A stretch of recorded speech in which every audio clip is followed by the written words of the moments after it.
Halo teman-teman semua, kenalin aku Damelia and welcome to my YouTube channel Cerdas Bersama Damelia. Pada video kali ini, Damelia akan membahas tuntas tentang error control. Semoga teman-teman enjoy dengan video ini ya. Oke, kita langsung lanjut aja. Sebenarnya, error control itu adalah sebuah teknik di mana kita bisa memperbaiki kesalahan pada saat pengiriman data. Nah, kenapa sih dia terjadi kesalahan? Kalau kita lihat nih, data akan dikirimkan pertama-tama melalui si TX. Ini ceritanya adalah gambar datanya. Lalu dia akan melewati media transmisi ya yang begitu kompleks dan sampailah di RX. Kesalahan pada saat pengiriman data dari si TX menuju si RX itu terjadi karena dua faktor ya. Yang pertama adalah karena datanya sendiri yang salah, dan yang kedua adalah cara pentransmisiannya yang salah. Nah, ini salah, ini salah. Kita akan bahas tentang data yang salah. Terus teman-teman, kalau data yang salah, cara memperbaikinya gimana dong? Nah, ada dua cara memperbaiki data yang salah. Cara yang pertama, bagian si RX akan mendeteksi bahwa data terjadi kesalahan melalui error correction, atau bisa dinamain juga dengan error detection. Terus si RX tahu dari mana kalau datanya salah melalui si error detection? Emang error detection itu ada di mana sih? Nah, sebenarnya kalau kita lihat data yang dikirimkan itu kan terdiri dari isi datanya atau payload dan headernya. Nah, bagian header inilah yang memberitahu bahwa terjadi error detection. Karena apa sih si header itu tahu? Karena header itu terdiri dari tiga hal ya. Dia mengontrol tiga hal. Yang pertama, header akan mengontrol IP-nya atau alamatnya. Lalu yang kedua adalah header akan mengontrol error detection. Di bagian inilah yang kedua, si RX mengetahui, RX tahu bahwa terjadi kesalahan pada datanya, sehingga dia bisa memperbaiki sendiri. Dan yang ketiga, si bagian header akan mengontrol protokolnya. Ini adalah cara pertama jika datanya terjadi kesalahan. Lalu cara yang kedua seperti apa? Nah, kalau yang kedua, si RX nggak mau memperbaiki, tapi dia meminta mengirim ulang gitu ya, atau retransmission.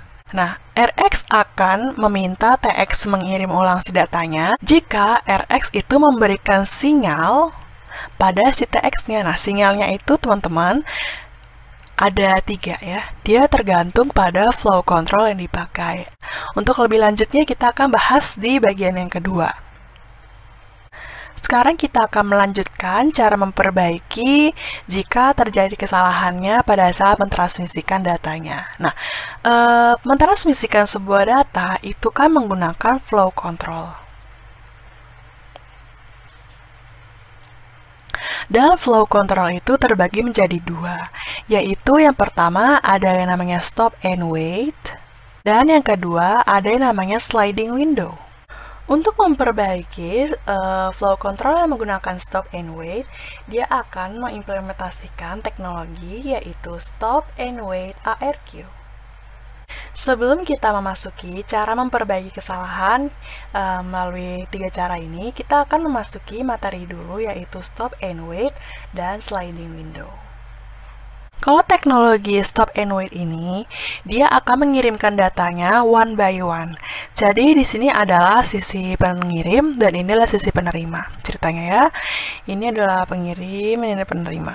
Nah, karena pengiriman datanya itu one by one, maka frame pertama akan dikirimkan terlebih dahulu menuju si RX. Nah, jika RX mendapatkan datanya secara sempurna, maka dia akan memberikan feedback yaitu sinyal ACK. Nah, pada saat si TX menerima sinyal ACK dari RX, maka dikirimkanlah data selanjutnya yaitu F2 menuju bagian RX-nya. Terus kalau misalnya bagian RX menerima lagi yang F2, maka dia akan mengirimkan sinyal ACK. Dan ini akan terjadi seterusnya. Jadi, kalau bagian sliding window, dia akan mengirimkan datanya dari TX menuju RX secara serentak. Pertama, dia akan mengirimkan 3 frame ceritanya, F0, F1, F2. Nah, ini akan dikirimkan secara serentak. Ini F0-nya, terus ini F1-nya, lalu ini F2-nya. Jika Rx menerima dengan baik 3 frame ini, maka dia akan memberikan feedback seperti yang bagian stop and wait, tetapi feedbacknya yaitu berupa ready to receive atau RR. Nah, karena ada 3 data yang diterima, maka RR-nya bernama RR3. Lalu setelah Rx menerima ready to receive-nya, dia akan bersiap-siap mengirimkan data lagi, yaitu F3, F4, F5 gitu ya, secara serentak. Terus karena Rx menerima dengan baik frame-frame F3, F4, sama F5, maka dia akan memberikan feedback lagi ke sana, yaitu RR6. Tahu nggak kenapa 6? Karena tadi awalnya 3, ditambah 3 frame, selanjutnya nyampe, maka RR menjadi 6. Nah kakak, aku mau nanya deh, kan pada sliding window kita ngirimkan frame secara sekaligus nih. Kalau misalnya dia sekaligus seperti itu, maka harus diatur dong. Nah, cara mengaturnya seperti apa? Nah, cara mengaturnya adalah seperti ini. Kita akan mengumpulkan frame dalam satu window. Window itu bisa kita hitung dengan memangkatkan 2 sama bitnya. K-nya adalah bit yang dikirimkan ya. Ceritanya aja kita ingin mengirimkan data nih dari si TX menuju si RX, dan bitnya adalah sebesar 2. Berarti window bisa kita hitung atau kumpulan dari framenya dengan memangkatkan 2 sama bitnya. Berarti terdapat 4 window atau 4 frame. Setelah kita mengetahui ini jumlah frame yang akan dikirim, yaitu sebanyak 4, maka langkah selanjutnya adalah kita paket-paketkan frame-frame itu dalam satu window.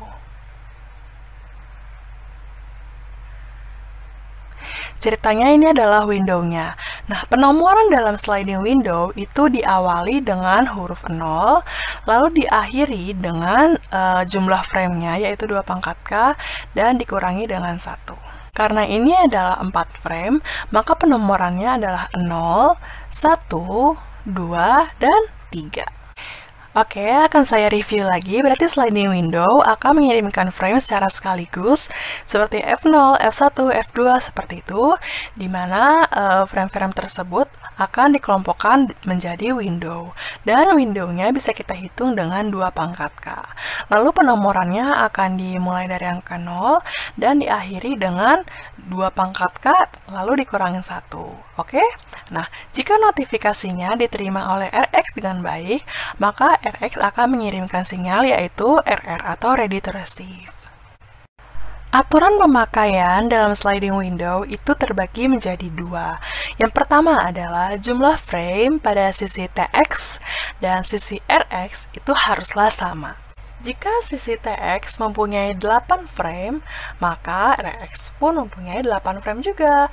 Kalau kita beri nomor, berarti ini 0, 1, 2, 3, karena ada mentok nih kan, berdasarkan penomoran yang tadi, yang ini, maka selanjutnya akan diulang lagi, 0, 1, 2, 3. Begitu juga dengan yang RX. Aturan mainnya yang kedua pada sliding window adalah jumlah frame harus lebih kecil dari ukuran window. Berarti kita kan mempunyai ukuran window yaitu sebesar 4 frame.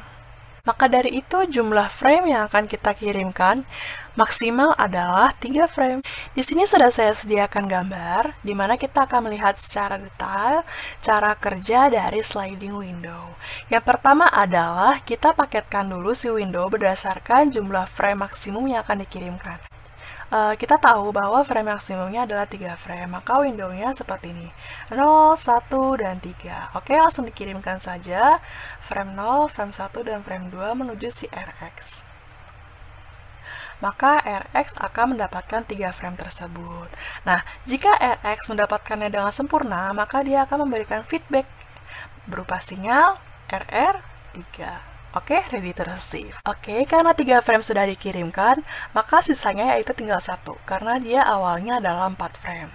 Dan 1 itu akan dikirimkan ke sebelah sini, yaitu sebesar F3. Oke, F3 akan dikirimkan. Setelah RX sudah menerima dengan baik, yaitu frame 3, maka dia akan kembali mengirimkan sinyal pemberitahuan yaitu sebesar RR4. Dan proses selanjutnya adalah dia mengirimkan 3 frame lagi, yaitu 012 menuju si RX, dan itu akan terjadi seterusnya. Oke, di sini kita akan memasuki inti dari perbaikan masalah pada proses transmisi datanya. Jadi kesalahannya itu disebabkan oleh 3 hal ya pada saat transmisinya atau dari si TX menuju si RX. Yang pertama kesalahannya adalah datanya bisa rusak. Yang kedua datanya bisa hilang di tengah jalan di sini-sini atau si ACK bisa hilang di tengah jalan. Cara perbaikannya kita akan bahas memulai dari yang stop and wait ARQ. Karena stop and wait mengirimkan datanya one by one, maka kita akan starting dari satu frame aja, yaitu frame 0. Frame 0 akan dikirimkan menuju si RX dan tiba-tiba RX menerima frame 0-nya. Tetapi terjadi kesalahan yang pertama, yaitu datanya rusak. Di sini datanya rusak. Diterima tapi rusak. Oke, berarti kalau misalnya dia rusak, bagian RX akan mengirimkan sinyal menuju si TX, yaitu negate ACK. Bagian TX akan mengirimkan data kembali nih menuju si RX. Oke, gue kirim lagi ya boy. Oke, dia kirimkan lagi. Tiba-tiba teman-teman, di tengah jalan terjadi kerusakan yang kedua. Apa namanya? Datanya hilang. Di sini datanya hilang. Kalau datanya hilang, maka RX tidak akan pernah mendapatkan data tersebut. Terus dengan sabarnya RX menunggu sinyal yang datang, walau tidak akan datang. Maka dari itu dia greget dan dia ngirim sinyal lagi menuju si TX berupa negate ACK yang kedua. Terus si TX mengalami stres ya. Gue ngirimin data 2 kali salah mulu. Oke, gue kirim lagi ya sampai nggak nyampe, awas ya gitu. Oke, dia ngirim lagi menuju si RX dan tiba-tiba datanya teman-teman terkirim dengan sangat baik gitu ya. Oh, dia senang nih, ye, data gue terkirim dengan baik. Oke, berarti selanjutnya dia akan mengirimkan sinyal lagi nih, ACK. Tiba-tiba terjadilah kerusakan yang ketiga, ACK-nya hilang. Bagaimana kalau ACK-nya hilang? Maka si TX nggak akan menerima sinyal tersebut. Hal yang harus dilakukan oleh sisi TX adalah mengirimkan data kembali menuju si RX. Nih, gue kirim lagi nih boy, jangan sampai hilang ACK-nya ya. Ya oke, dia ngirim lagi, nyampe ke sana, ACK sudah nyampe dan mereka berbahagia. Yeay. Pada saat dia ingin melakukan retransmission, sebelumnya dia dikasih tahu teman-teman bahwa waktu dia mengirimkan di sebelah sini, yaitu habis atau kita sebut juga dengan time out. Karena jika kita perhatikan pada sisi RX itu menerima F0 sebanyak 3 kali, ini, dan ini, maka terjadilah double data. Bahkan triple ini ada 3 biji. Kalau terjadi penumpukan data seperti ini, maka sisi RX akan melakukan discard. Discard adalah penghapusan file-file yang lama dan digantikan oleh file-file yang baru yang lebih absah. Kita akan melanjutkan pengiriman data yaitu go back ARQ. Karena sliding window mengirimkan datanya secara sekaligus ya, maka dari itu kita tulis aja misalnya F0 dan F1 yang dikirim. Berarti dia akan menuju si RX dan ini juga akan menuju si RX. Lalu RX menerima nih F0 dan F1. Tetapi sinyal yang diterima terjadi kerusakan atau masalah yang pertama. Ceritanya kerusakannya bagian yang F0. Maka dari itu dia akan mengirimkan sinyal lagi ke sana berupa reject F0.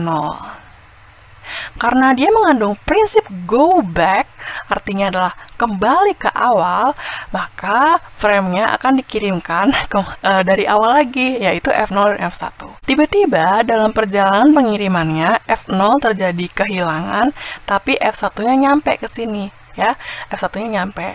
Nah, terus, karena dia time out, waktunya habis, maka RX akan mengirimkan reject lagi, teman-teman. Reject F0. Maka dari itu, si TX akan ngirimin lagi nih dari awal, F0 sama F1. Dan sampai hilang loh ya datanya, oke bang, gitu ya. Dia ngirimkan lagi ke sana, dan tiba-tiba mereka nyampe dengan selamat, dan berbahagia gitu ya, karena datanya benar. Nah, mereka senang nih datanya benar. Terus katanya RX, datanya udah nyampe ya, F0, F1, gue akan ngirimkan sinyal nih berupa RR bahwa datanya nyampe. Tiba-tiba di perjalanan terjadi kehilangan si RR gitu, RR-nya lost. Maka dari itu, karena time out, otomatis si TX akan ngirimkan dari ulang F0 dan F1-nya menuju si RX-nya. Jika sinyalnya berhasil nyampe, maka si RX akan mengirimkan kembali sinyal yaitu berupa RR. 2. Jadi proses go back ARQ ini lumayan menghabiskan bandwidth ya, karena di sini terjadi double, di sini double juga, double, dan dia harus dihilang-hilangkan ya, di discard. Supaya meminimalisir si double-double ini, maka dibikinlah selective reject ARQ. Seperti pada sebelumnya, bahwa si F0 terjadi kerusakan, maka pada selective reject ARQ dia akan mengirimkan sinyal menuju si RX, yaitu selective reject F0. Jadi karena dia bersifat selektif, maka sinyal yang dikirimkan akan diselect juga. Karena dia F0, maka hanya F0 lah yang dikirimkan dari ulang. Karena sudah nyampe dengan baik, maka RX akan mengirimkan sinyal lagi berupa RR2. Karena ada dua data yang nyampe, yaitu F0 dan F1. Maka dari itu, TX akan bersiap-siap mengirimkan data selanjutnya, F2 dan F3. Nah, selama perjalanan, F2 nyampe dengan baik, tetapi F3-nya hilang nih teman-teman di tengah jalan. Maka dikirimkan kembali teman-teman, selective reject F3. Dan sisi TX akan mengirimkan F3 dari ulang atau retransmission menuju si RX. Nah, ketika F3 ini diterima dengan baik, maka dia akan mengirimkan sinyal RR4 karena ada 4 data yang nyampe ya, F0, F1, F2, F3. Tiba-tiba di perjalanan sinyal ini hilang. Otomatis karena time out, si TX akan mengirimkan sinyal kembali F3-nya. Dan proses selanjutnya adalah dia mengirimkan sinyal kembali menuju si TX, yaitu RR4. Terima kasih teman-teman sudah menontonnya. Semoga kalian mengerti dan paham tentang konsep dasar dari error control. Dan see you in the next video.